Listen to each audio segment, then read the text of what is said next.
Assalamualaikum warahmatullahi wabarakatuh. Alhamdulillahirabbil alamin.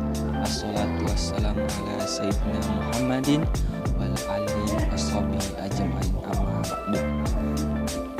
Pertama-tama marilah kita panjatkan puja dan puji syukur atas kehadiran Allah Subhanahu wa taala. Selanjutnya tak lupa pula kita kirimkan salawat serta salam kepada baginda Rasulullah sallallahu alaihi wasallam. Allahumma shalli ala Muhammad. Sebelum saya masuk pada materi, perkenalkan nama saya Prengki Putra Utama. Saya merupakan mahasiswa Universitas Muhammadiyah Makassar, Fakultas Teknik Prodi Informatika, kelas 3A. Pada kesempatan kali ini saya ingin menjelaskan tentang konsep database. Baiklah, langsung saja kepada materinya. Konsep database yang pertama itu ada data. Adapun pengertian dari data yaitu representasi pada dunia nyata yang mewakili suatu objek atau kejadian yang direkam dalam bentuk angka, huruf, simbol, teks, gambar atau kombinasinya. Yang kedua yaitu informasi.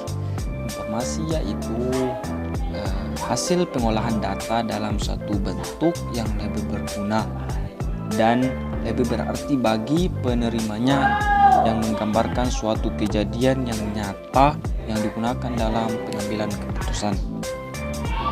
Selanjutnya yaitu sistem informasi. Adapun pengertian dari sistem informasi yaitu suatu sistem dalam suatu organisasi yang merupakan kombinasi dari orang-orang, fasilitas, teknologi, media, prosedur, dan pengendaliannya untuk menyediakan suatu dasar informasi dalam pengambilan keputusan. Adapun komponen sistem informasi yaitu hardware, software, personil, data maupun prosedur. Kita next selanjutnya yaitu ada basis data. Basis data yaitu kumpulan dari item data yang saling berhubungan satu dengan yang lain. Jadi basis data yaitu suatu kumpulan item data yang saling berhubungan dari yang satu dengan yang lain, yang diorganisasikan berdasarkan sebuah skema atau struktur tertentu, yaitu dengan tersimpan di hardware komputer dan dengan software digunakan untuk melakukan manipulasi data untuk tujuan tertentu. Oke, kita next. Kenapa kita perlu basis data? Ini pertanyaan yang sangat baik ya. Kenapa kita perlu basis data? Yang pertama yaitu salah satu komponen penting dalam sistem informasi. Jadi mengapa kita perlu basis data itu?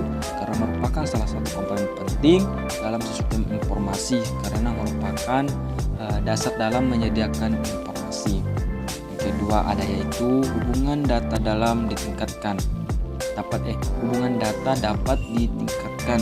Data relatability. Yang selanjutnya itu ada menentukan kualitas informasi, cepat, akurat, tepat pada waktunya dan relevan. Ada mengurangi pemborosan tempat penyimpanan, mengurangi duplikasi data, dan yang terakhir itu bisa menjadi keamanan ya. Jadi mengapa kita perlu basis data itu? Karena merupakan salah satu komponen yang penting dalam sistem informasi, karena merupakan dasar dalam menyediakan informasi, dan yang terakhir itu merupakan keamanannya, bisa menjadi keamanan buat kita. Adapun urutan data yaitu pertama database, file, record, file, data atau item, terakhir itu karakter. Ini merupakan salah satu contohnya menggunakan database. Ada file nama, names, sex, umur. Seks itu kayak jenis kelamin ya. karakter, item data. Mungkin kita next. Adapun penerapan sistem basis data itu di bidang pemakai banyak digunakan oleh kepegawaian, pergunangan, akuntansi, reservasi, layanan pelanggan dan lain-lain. Adapun dalam organisasi atau perusahaan, dalam perbankan, asuransi, rumah sakit, produsen barang, industri, manufaktur, pendidikan, telekomunikasi dan lain-lain. Jadi penerapan sistem informasi itu baik di bidang pemakai maupun di bidang organisasi perusahaan sangat pentingnya. Mungkin kita next. Selanjutnya itu sistem basis data.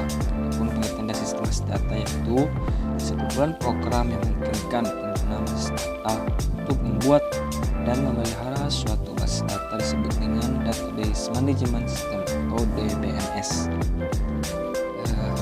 Definisi dari sistem basis data yaitu sistem software yang multiguna yang menyediakan fasilitas untuk mendefinisikan, membangun, dan memanipulasi basis data untuk aplikasi yang beraneka ragam. Oke, next kita lanjut. Sistem basis data adapun kegunaan dari sistem basis data itu terbagi tiga, itu mendefinisikan, membangun, dan memanipulasi. Adapun dari pengertian dari mendefinisikannya itu melibatkan spesifikasi, tipe data, struktur, kendala dari data yang akan disimpan.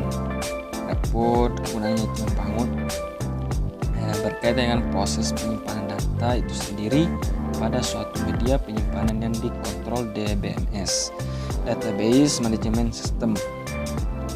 Tiga yaitu kegunaannya yaitu memanipulasi database termasuk di dalam fungsi-fungsi sebagai query terhadap basis data, misal retrieve, update, generate, report. Oke, kita next. Lingkungan sistem basis data, mungkin kita next lagi. Ini orang yang berperan langsung dalam sistem basis data terbagi menjadi tiga, yaitu ada administrator basis data, kedua yaitu desainer basis data, yang ketiga itu end user. User terbagi menjadi empat, yaitu ada user mahir, disebut casual end user, ada user umum, naive atau parametric end user, ada user khusus, jadi ada yang mahir, ada user mahir, user khusus, user umum, dan user khusus. Kira-kira itu sistem analis dan application programmer. Selanjutnya next. Kapan DBMS tidak diperlukan? Yang pertama yaitu dalam investasi yang tinggi dalam pengadaan hardware, software, dan pelatihan. Selanjutnya yaitu basis data dan aplikasi sederhana terdefinisikan dengan baik dan diharapkan tidak berubah. Selanjutnya itu tidak diperlukan multi access data. Selanjutnya yaitu adanya kebutuhan nyata dari program yang tidak akan terpenuhi akibat dari overhead dari DBMS. Mungkin cukup sekian dari saya. Apa yang saya sampaikan tadi mudah-mudahan bermanfaat bagi kita semua. Dengan mengucapkan alhamdulillah alamin, saya ucapkan terima kasih sebelumnya, dan selanjutnya saya ucapkan assalamualaikum